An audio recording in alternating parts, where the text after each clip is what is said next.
پیارے بچوں السلام علیکم۔ آج جو سٹوری ہے اس کا نام ہے بدشکل شہزادے کی سٹوری۔ ایک شہزادہ بدصورت تھا اور اس کا قد بھی چھوٹا تھا۔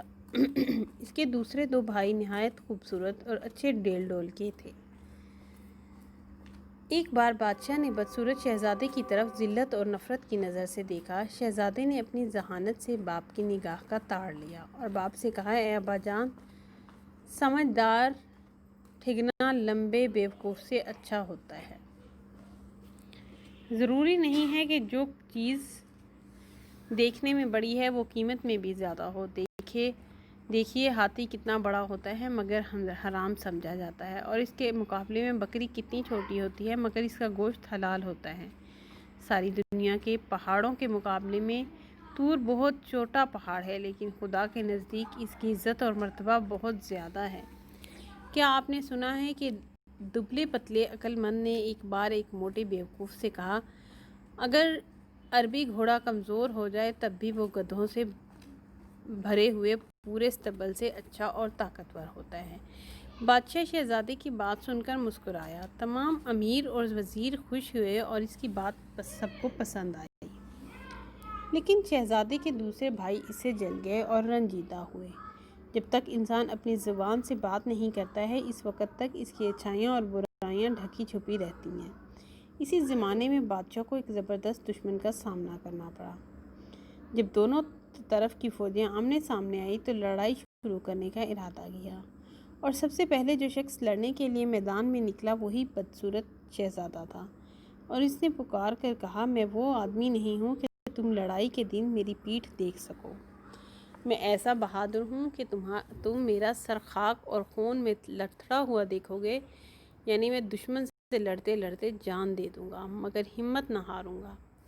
جو لوگ خواہ لڑائی پر آمادہ ہوتے ہیں وہ خود اپنے خون سے کھیلتے ہیں، یعنی مفت جان گنواتے ہیں، اور جو لڑائی کے میدان سے بھاگ جاتے ہیں وہ پوری فوج کے خون سے کھیلتے ہیں۔ یہ کہہ کر شہزادے نے دشمن کی فوج پر بہت سخت حملہ کیا اور کئی بڑے بڑے بہادروں کو قتل کر دیا۔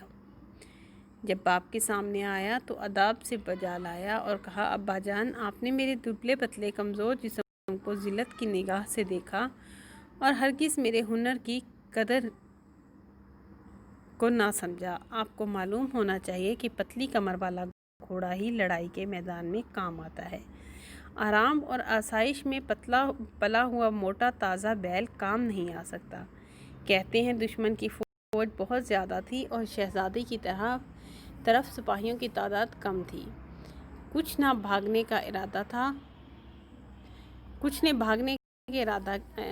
کیا۔ شہزادے نے ان کو للکارا اور کہا، اے بہادروں، کوشش کرو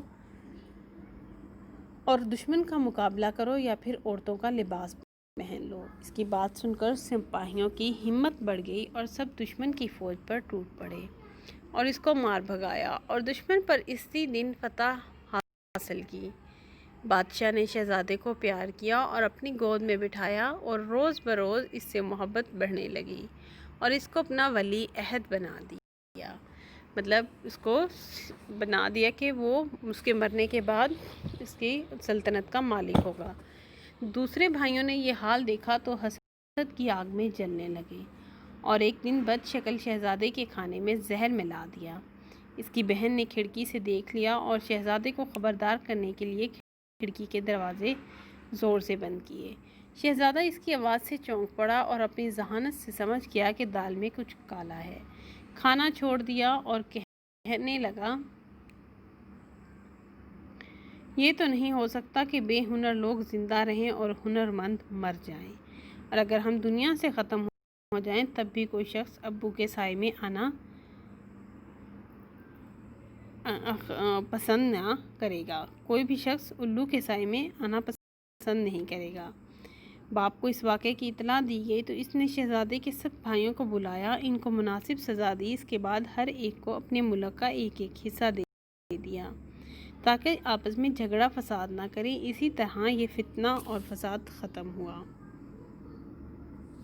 جی پیارے بچوں، السلام علیکم۔ آپ کو اس سٹوری کی جو شہزادے کی سٹوری آپ کیسی لگی یہ آپ نے مجھے کمنٹ میں بتانا ہے، اور بیل آئیکن کا بٹن ضرور دبانا ہے کیونکہ میرے پاس شہزادے کی فیری ٹیلز سٹوریز بہت زیادہ ہیں. جب تک آپ مجھے بتائیں گے نہیں تو پھر مجھے کیسے پتہ چلے گا. بیل آئیکن کا بٹن دبا لیں, سبسکرائب کر لیں اور ویڈیو کو